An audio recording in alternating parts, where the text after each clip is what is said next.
Le printemps venait à peine d'éclore dans les ruelles pavées du vieux centre, et déjà Strasbourg s'animait des prémices du festival annuel. Chaque année, la ville devenait un théâtre de lumière, de musique, de murmures effervescents. Les balcons se couvraient de tissus colorés, les façades vibraient de notes éparpillées, et l'air portait cet arôme indéfinissable de renouveau, d'impatience. Claire, elle, n'aimait pas particulièrement les foules, mais cette année, quelque chose l'y attirait. Une envie diffuse de sortir d'elle-même, de briser le fil invisible de sa routine. Elle avait 35 ans, un âge qu'elle portait sans effort, mais non sans solitude. Un métier d'illustratrice à domicile, des journées silencieuses dans son appartement au volet bleu, et un voisinage calme où les heures s'écoulaient comme du miel tiède. C'était dans cet immeuble, depuis 2 ans déjà, qu'elle croisait parfois son voisin de palier, M. Landry, courtois, un peu distant, souvent en voyage, et de temps à autre son fils, Antonin. Antonin, 23 ans, étudiant en arts plastiques, silhouette fine, gestes lents, regard intense. Elle ne l'avait vu que par intermittence. Un retour de vacances, un week-end prolongé, des visites discrètes. Mais à chaque apparition, Claire sentait en elle une légère crispation, une alerte sourde dans la poitrine. Elle avait toujours trouvé sa présence troublante. Peut-être à cause de cette manière qu'il avait de la regarder, en silence, comme s'il voulait la dessiner, sans jamais sortir son crayon. Elle se souvenait d'un soir d'hiver, quelques mois plus tôt, ils s'étaient croisés dans l'ascenseur. Lui, un sac de croquis à la main, elle, emmitouflée dans un long manteau noir. Rien de notable, sinon ce regard qu'il avait posé sur elle, long, profond, qui lui avait donné l'impression d'être nue sous ses couches de laine. Il n'avait rien dit, mais dans ce silence, il y avait eu plus de tension que dans bien des conversations. Et maintenant, avec le festival, tout revenait à la surface. Claire décida de sortir le premier soir. Il faisait encore frais, mais la foule était déjà dense sur les quais. Elle erra entre les stands, observant les installations, les toiles suspendues entre les arbres, les artistes en performance. Son regard s'attarda sur une silhouette qui dessinait au fusain, dos tourné à la lumière d'un projecteur. Il fallut quelques secondes pour qu'elle reconnaisse Antonin. Le profil, la posture, sa concentration intense qu'elle lui avait déjà devinée. Elle aurait pu passer son chemin, mais il leva les yeux, leurs regards se croisèrent. 1 seconde de trop, et ce fut suffisant. Il se redressa, un léger sourire flottant sur les lèvres. Il portait une veste de velours sombre, les cheveux un peu épars, le regard d'une franchise presque déconcertante. « Claire », dit-il simplement sans étonnement. Elle hésita, puis s'approcha. Le monde autour semblait flou, ralenti. Tout son corps réagissait sans qu'elle le veuille vraiment. Une chaleur dans le bas du ventre, un frémissement à la base de la nuque. « Tu exposes » demanda-t-elle, la voix un peu rauque. « Je participe, une installation ce week-end, et quelques portraits pour m'amuser. » Il lui montra le croquis en cours, une femme au profil altier, le cou allongé, les épaules nues. Il ne dit rien de plus, mais elle vit ses yeux glisser sur elle, s'attarder sur sa bouche, sur la ligne de sa clavicule sous le tissu léger de son chemisier. « Tu veux boire quelque chose ?» proposa-t-il alors d'un ton calme. Elle acquiesça. Ils marchèrent côte à côte jusqu'à un bar de fortune installé sous une arche de pierre. La lumière était douce, tamisée par des guirlandes suspendues. Il y avait peu de monde, l'atmosphère plus intime. Claire se sentait étrange, légère et sur ses gardes à la fois, comme si chaque pas la rapprochait d'un point de bascule. Ils burent du vin blanc, sans précipitation. Ils parlaient peu, mais ses silences étaient denses, habités. À un moment, il effleura sa main en lui tendant son verre, un contact si bref qu'il aurait pu passer pour un accident. Mais elle vit le coin de ses lèvres se relever imperceptiblement. « Je t'ai toujours trouvée fascinante, » dit-il enfin, sans détourner les yeux. Elle sentit son cœur se resserrer. Ce n'était pas un compliment banal. Il y avait dans sa voix une gravité qu'elle ne s'attendait pas à entendre. Elle tenta de sourire, mais ses joues s'étaient réchauffées. « Tu es jeune, Antonin. »« Pas assez pour ne pas savoir ce que je vois. » Le silence qui suivit fut chargé d'une tension presque palpable. Claire ne bougeait pas, mais tout en elle était tendu vers lui. Elle percevait la chaleur de son regard sur sa peau comme une caresse invisible. Elle sentit son souffle se faire plus court, son ventre se nouer lentement. Ils restèrent ainsi un moment. Puis il se leva, tendit la main. « Viens voir la lumière sur les quais. Il y a une installation que j'aime. » Elle posa sa main dans la sienne. Le contact était simple, mais le frisson qui la traversa fut immédiat. Ils marchèrent en silence, leurs doigts ne s'étaient pas lâchés. Sur les quais, la foule était moins dense. Des lampes suspendues dansaient au vent, projetant des ombres mouvantes sur les pierres. Il l'attira doucement vers une travée un peu en retrait, un espace creusé dans la pierre où les sons de la ville semblaient assourdis. Il ne parla pas, il la regarda, longuement, et cette fois, elle ne détourna pas les yeux. Il s'approcha, très lentement. Ses gestes n'étaient ni brusques, elle ne bougea pas. Elle n'en avait pas la force. Il pencha la tête, si près qu'elle pouvait sentir la chaleur de sa peau. Et puis il s'arrêta, les lèvres suspendues à un souffle des siennes. Il attendait. Et elle comprit qu'un seul mouvement suffirait. Mais elle recula, juste un peu, pas par peur, par vertige. Il ne dit rien, il sourit, et elle sut dans ce regard qu'il venait de franchir quelque chose, une porte entr'ouverte, une invitation silencieuse. La nuit les enveloppa, et rien, plus rien, ne serait comme avant. Les jours suivants, Strasbourg vibra au rythme du festival, mais pour Claire, tout semblait tamisé, comme si chaque lumière, chaque note, chaque murmure n'était qu'un écho de ce moment suspendu avec Antonin sur les quais. Le monde extérieur poursuivait sa course, mais en elle, quelque chose s'était arrêté. Ou plutôt, quelque chose s'était éveillé. Une tension lente, douce et brûlante, qui parcourait son corps sans relâche, surtout la nuit, quand elle fermait les yeux et revivait ce souffle suspendu, ses lèvres presque contre les siennes, cette main sur sa joue. Elle ne le revit pas immédiatement. 2 jours passèrent. 2 jours où elle évita les lieux trop fréquentés, se contentant d'observer la ville de loin, de marcher seule dans les rues plus calmes, là où la musique s'éloignait un peu. Mais son regard cherchait, toujours, une silhouette, une vibration familière. Elle se surprenait à s'interroger. Et s'il n'était pas revenu? Et si elle s'était trompée? Si ce qu'elle avait ressenti n'avait été qu'une projection? Puis, le 3e soir, alors que le ciel prenait cette teinte bleutée particulière juste après le crépuscule, elle le vit. Il l'attendait près du pont aux lanternes, adossé contre la pierre, les mains dans les poches, le regard déjà posé sur elle. Il ne bougea pas, mais son sourire, discret, fit naître un frisson au creux de sa colonne. « Tu m'espionnes » demanda-t-elle, tentant un ton léger. « Je t'attendais. » Elle s'arrêta devant lui. Ils se regardèrent longuement. Il ne fit aucun geste vers elle. Et pourtant, elle se sentit happée, enveloppée d'un silence qui n'appartenait qu'à eux. Il n'avait pas besoin de parler. Tout dans son regard disait la suite, l'impatience, le feu contenu. « Tu veux venir voir l'installation ? Mon atelier est juste derrière, dans une cour. C'est là qu'on prépare les œuvres pour la fin du festival. » Elle acquiesça. Ils marchèrent côte à côte, sans échanger un mot, son bras accroché de travers. Il y régnait une chaleur particulière, celle d'un lieu habité, vivant. Antonin referma la porte derrière eux. Le silence ici était plus dense, plus intime. Il lui montra quelques œuvres, parla un peu, mais Claire n'écoutait qu'à moitié. Elle observait ses mains, la manière dont il touchait les objets, avec une lenteur étudiée, presque sensuelle. Il passa derrière elle pour lui montrer un assemblage suspendu, et dans ce mouvement, son bras frôla le sien.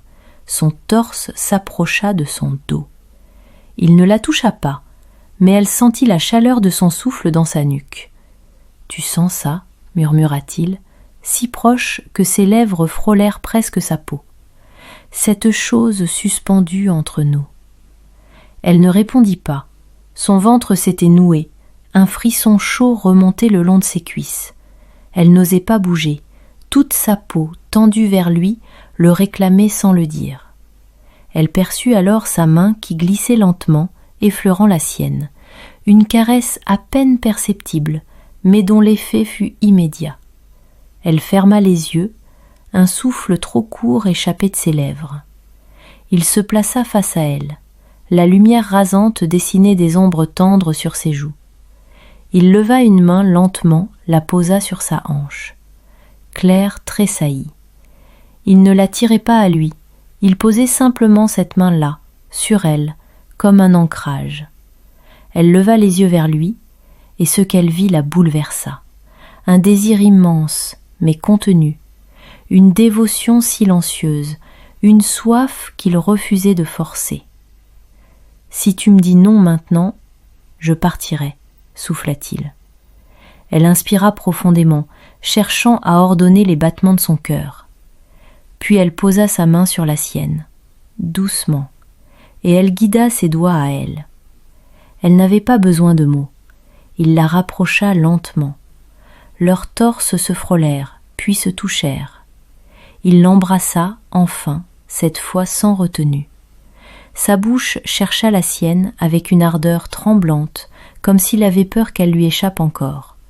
Et Claire se laissa aller, entièrement, à cette chaleur qui se répandait dans ses reins, dans son ventre, jusque dans ses doigts. Leurs mains s'agrippaient, leur corps se cherchait, encore vêtu mais déjà brûlant. Elle sentit ses bras autour d'elle, puissants et pourtant si tendres. Il l'embrassait lentement, profondément, comme on respire un parfum rare.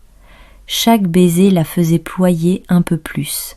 Sa peau s'embrasait là où il la touchait, même à travers le tissu. Ils s'arrêtèrent. Un instant, le front contre le sien. Dans son appartement, il ne fit rien tout de suite. Il resta dans l'entrée, les yeux dans les siens, attendant qu'elle dise ce qu'elle voulait, ce qu'elle permettait. Elle s'approcha, défit lentement le bouton supérieur de sa chemise. Il ferma les yeux un instant comme pour retenir le souffle de ce moment. Puis il l'attira à lui. Leur deuxième baiser fut plus profond, plus lent encore.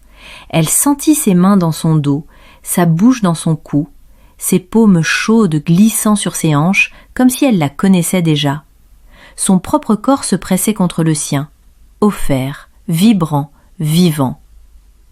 Ils restèrent ainsi longtemps, pas encore nus, mais si proches, si entièrement happés l'un par l'autre que le monde autour d'eux n'existait plus. Et Claire comprit que le point de bascule avait été franchi. Ils n'étaient plus dans l'attente, ils étaient dans le feu. La nuit avançait lentement, comme retenue par leur silence. Dehors, le festival battait encore son plein, des notes de musique flottaient jusque sous les fenêtres entr'ouvertes, mais Claire n'entendait plus rien. Il n'y avait que ce souffle chaud contre sa nuque, cette main posée avec une lenteur presque douloureuse sur sa hanche, ce regard brûlant qu'Antonin posait sur elle sans jamais le détourner. Ils n'avaient pas encore échangé un mot depuis qu'ils étaient entrés. Il n'y en avait pas besoin. La lumière dans le salon était tamisée, dorée, projetant leurs ombres mêlées sur les murs. Claire avait reculé d'un pas, pas pour fuir, mais pour sentir plus fort encore ce regard qui la suivait. Elle était debout face à lui, le souffle suspendu, consciente de chaque battement de son cœur, de la manière dont sa peau s'échauffait à mesure que la distance se réduisait.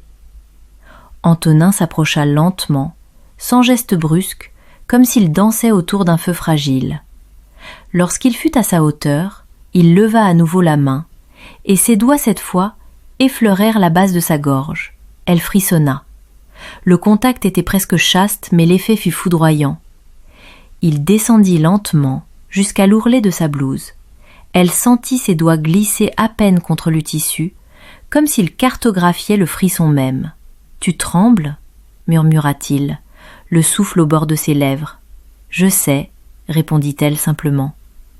Elle leva les bras, il les glissa dans les manches de son chemisier, dévoilant peu à peu sa peau, chaque centimètre gagné devenant un monde.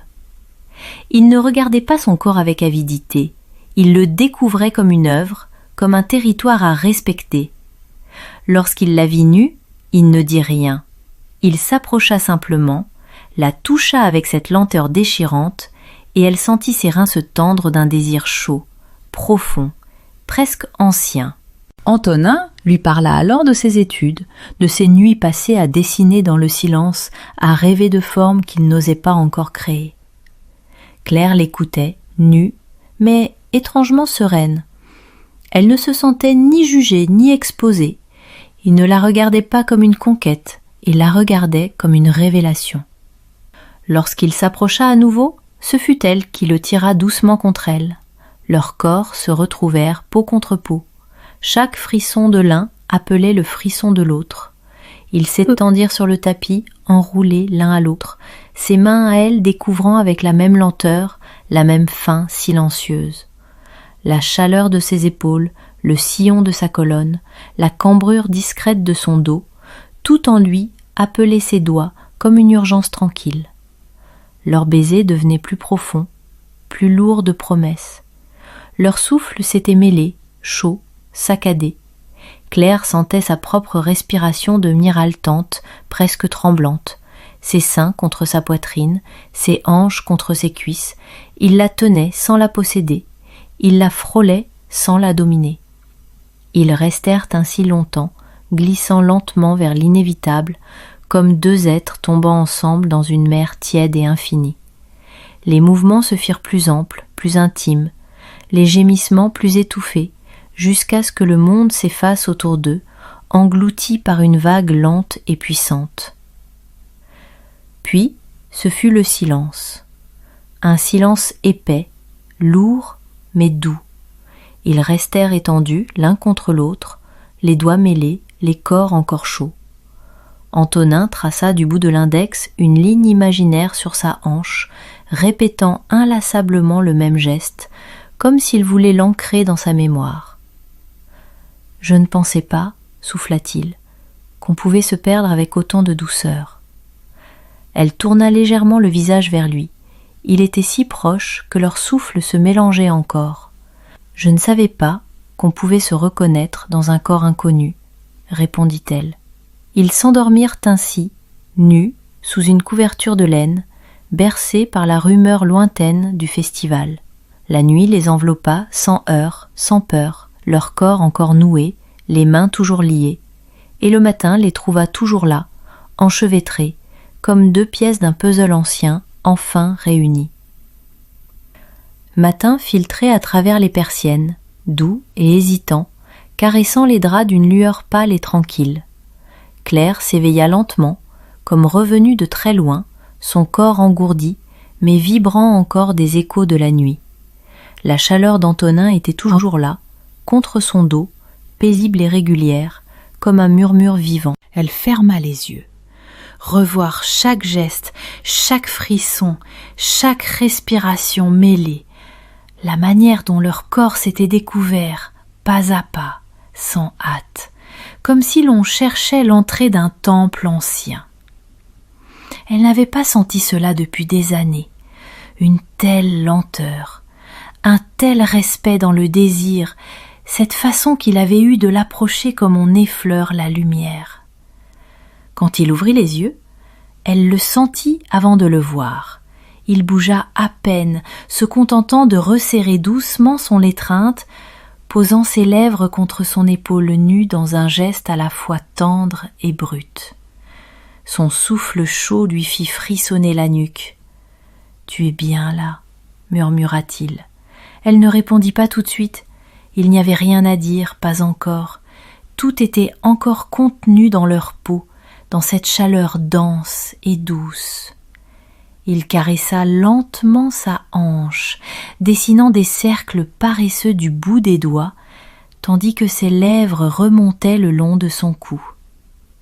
Elle sentit à nouveau son corps réagir, ce frémissement lent et délicieux, comme si la nuit n'avait été qu'un prélude. Ils restèrent allongés ainsi, en silence, un long moment. Puis il se redressa légèrement et la regarda. Ses cheveux épars retombaient sur son front, son regard était calme, brûlant. Il passa une main sur sa joue, la fixa longuement.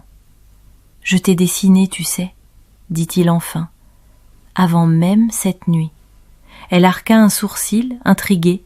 Il se leva, nu, avec une aisance tranquille, et se dirigea vers son sac.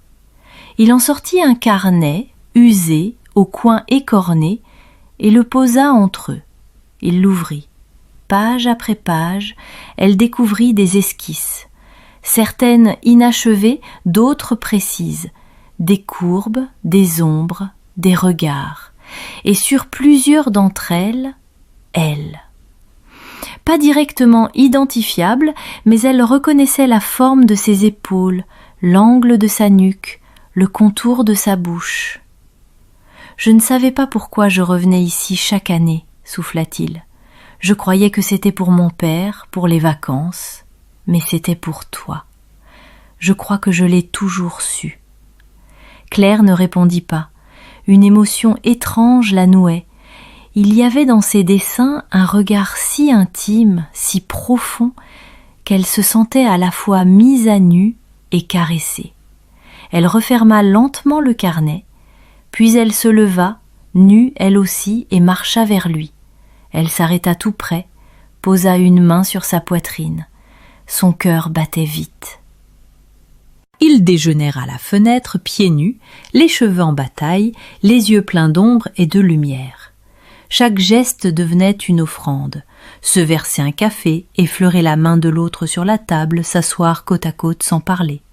Le soir venu, ils sortirent tout de même, comme happés par la rumeur des festivités. Mais cette fois, ils marchaient côte à côte avec une intensité nouvelle. Les regards autour d'eux ne les touchaient pas. Leurs mains se frôlaient, parfois se liaient, et le simple fait de marcher ainsi devenait une forme d'intimité plus bouleversante que 1000 étreintes. Ils s'arrêtèrent sur un petit pont au-dessus de l'eau noire et miroitante. Le reflet des lanternes dansait à la surface. Claire s'accouda à la rambarde, Antonin se plaça derrière elle à quelques centimètres. Elle sentit sa chaleur contre son dos, la tension de son souffle à sa nuque. Il ne la touchait pas, pas encore, mais son corps tout entier appelait le sien. « Je ne veux pas que ce soit un passage, dit-il, presque à voix basse. « Moi non plus, répondit-elle, sans se retourner. Elle sentit alors ses bras l'entourer lentement, se refermer sur sa taille. Elle s'y adossa, son dos contre son torse, ses hanches contre les siennes. Il la tenait fort, mais sans forcer, comme pour n'ancrer, comme pour lui dire « je suis là ». Elle posa sa main sur ses doigts, croisa les siens, et ainsi enlacés sous les lanternes, ils restèrent longtemps à regarder l'eau couler. Ils n'étaient plus deux silhouettes croisées dans un immeuble, ni deux corps réunis dans l'urgence d'un soir. Ils étaient devenus quelque chose d'autre, quelque chose qu'aucune lumière du festival ne pouvait mieux dessiner que l'ombre silencieuse de leur souffle mêlé. Le festival touchait à sa fin. Les lampions s'éteignaient un à un dans les ruelles, les installations étaient démontées, les sons de fête devenaient de simples réminiscences. Mais dans l'appartement de Claire, au dernier étage de l'immeuble baigné d'ombre, un autre genre de silence s'était installé. Un silence dense, intime, qui n'avait plus besoin de bruit pour vibrer. Antonin était allongé sur le ventre, les bras repliés sous l'oreiller, et Claire l'observait. Le drap glissait paresseusement le long de ses hanches, découvrant la courbe fine de son dos, la ligne douce de ses omoplates. Elle se pencha légèrement, glissant le bout de ses doigts sur sa colonne, du bas de la nuque jusqu'au creux du dos. Il frissonna, mais ne bougea pas. « Tu fais ça comme si tu écrivais sur moi, » murmura-t-il, la voix voilée par le sommeil. « Peut-être que je le fais, » souffla-t-elle à son oreille. Elle se glissa à ses côtés, nue contre lui, son corps cherchant instinctivement la chaleur du sien. Ils se lièrent sans effort, sans besoin d'ajustement, comme deux pièces de soie glissant l'une contre l'autre. Il se retourna lentement, sa main caressant le creux de ses reins. et elle sentit son regard la traverser de part en part, comme les premières fois. Rien en lui n'était devenu banal. Chaque regard, chaque toucher portait encore cette intensité chargée de promesses. « Je repars demain, dit-il. » Elle baissa les yeux sans surprise. Elle le savait, depuis le début, depuis qu'il avait franchi le seuil de son appartement avec cette lueur dans les yeux, elle savait que le temps leur serait compté. Combien de temps ? Je ne sais pas, peut-être 2 mois, peut-être 3. J'ai une résidence, puis une expo, mais je reviendrai, pas comme avant. Elle releva la tête. Il la regardait avec une gravité simple, presque douce. Pas comme un fils de voisin, ajouta-t-il avec un sourire en coin. Elle sourit aussi, un sourire tremblant. Elle sentit sa gorge se serrer, non de peur, mais d'une émotion vive et belle, aussi douloureuse qu'essentielle. Il se pencha et l'embrassa longuement. Un baiser lent, exploratoire, comme s'il voulait en garder chaque nuance, chaque goût, chaque soupir. Ils firent l'amour une dernière fois avant l'aube. Pas avec urgence, pas avec la fièvre des adieux, mais avec cette lenteur infinie de ceux qui savent que le souvenir sera plus fort que le manque. Leurs corps se reconnurent dans une danse intime, leurs souffles se mêlèrent dans des vagues douces, et chaque caresse, chaque gémissement, chaque tension libérée portait en lui la mémoire déjà en train de se tisser. Elle l'embrassait les yeux ouverts, pour le voir, pour graver. Il la touchait comme on s'imprègne d'un parfum qu'on sait rare. Quand ils s'arrêtèrent, leurs corps encore imbriqués, leurs doigts liés sur le drap froissé, il lui murmura « Tu seras dans mes toiles. Inévitablement, même si je peins autre chose, tu y seras. » Elle tourna le visage vers lui, passa une main dans ses cheveux et répondit sans détour « Et toi, tu seras là, dans l'espace vide de mon lit, dans le silence entre 2 pages, dans l'eau du thé quand elle frissonne juste avant de bouillir. » Ils ne dirent plus rien après cela. Le jour se leva, lentement, timide, et lorsque, quelques heures plus tard, elle ferma la porte derrière lui, elle ne pleura pas, parce qu'il n'était pas parti, et au fond d'elle, elle savait déjà, il reviendrait.